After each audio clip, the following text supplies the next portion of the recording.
আসসালামু আলাইকুম। Welcome back to my channel cooking easy. আজকে আপনাদের জন্য নিয়ে আসলাম সবচেয়ে সহজ এবং মজাদার একটি রেসিপি, ডিম ভুনা। আপনারা সবাই বাসায় এই রেসিপিটি যাতে খুব সহজে বানাতে পারেন, তাই আমি অল্প কিছু উপকরণ দিয়ে আজ আমার রেসিপিটি তৈরি করেছি। একবার বানিয়েই দেখুন, সবাই মুগ্ধ হয়ে যাবে।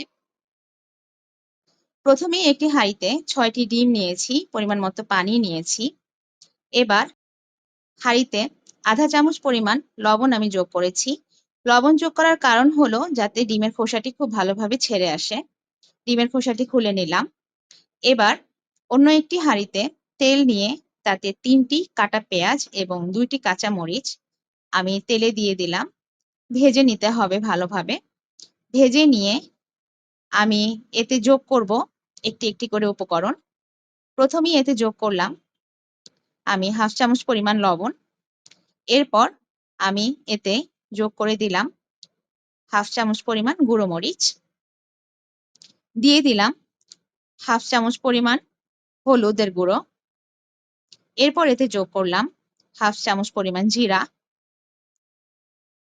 দিয়ে দিলাম এতে ১ চামচ পরিমাণ আদা রসুন বাটা এবং সবশেষে যোগ করলাম ১ চামচ পরিমাণ টক দই। সবগুলো উপকরণ ভালোভাবে মিশিয়ে নিতে হবে, ভালোভাবে ভেজে নিব। এই পর্যায়ে আমি কিছুটা পানি যোগ করব যাতে মশলাগুলো ভালোভাবে কষিয়ে নিতে পারি। ঢাকনা দিয়ে ৫ মিনিট অপেক্ষা করব। ৫ মিনিট পর ঢাকনা তুলে দেখব মশলাটি কষানো হয়েছে কিনা এবং এই পর্যায়ে আমি ডিমগুলো দিয়ে দিব। ডিমগুলো দিয়ে আমি ভালোভাবে মশলার সাথে ডিমগুলোকে মাখিয়ে নিব।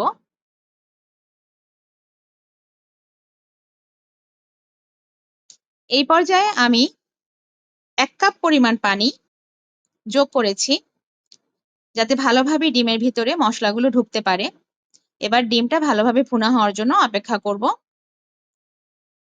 ঢাকনা দিয়ে ঢেকে দিয়ে অপেক্ষা করব ১০ মিনিট। ১০ মিনিট পর ঢাকনা খুলে দেখব যে আমার ডিম ভুনা অলমোস্ট রেডি হয়ে গিয়েছে। দেখুন কালার কত সুন্দর চমৎকার এসেছে এবং ডিমের ভেতরে মাখো মাখো হয়ে ডিম ভুনাটি একদম তৈরি হয়ে গিয়েছে খাওয়ার জন্য। ব্যাস তৈরি হয়ে গেল মজাদার ডিম ভুনা। খুবই সহজভাবে তৈরি করেছি যাতে আপনাদের জন্য তৈরি করতে সুবিধা হয়। আপনারা ভাত অথবা পরোটা যেকোনো কিছুর সাথে এই ডিম ভুনা খেতে পারবেন। ভালো লাগলে লাইক করবেন, সাবস্ক্রাইব করবেন আমার চ্যানেল এবং বাসায় বানিয়ে অবশ্যই কমেন্ট বক্সে জানাবেন কেমন হলো। ধন্যবাদ সবাইকে।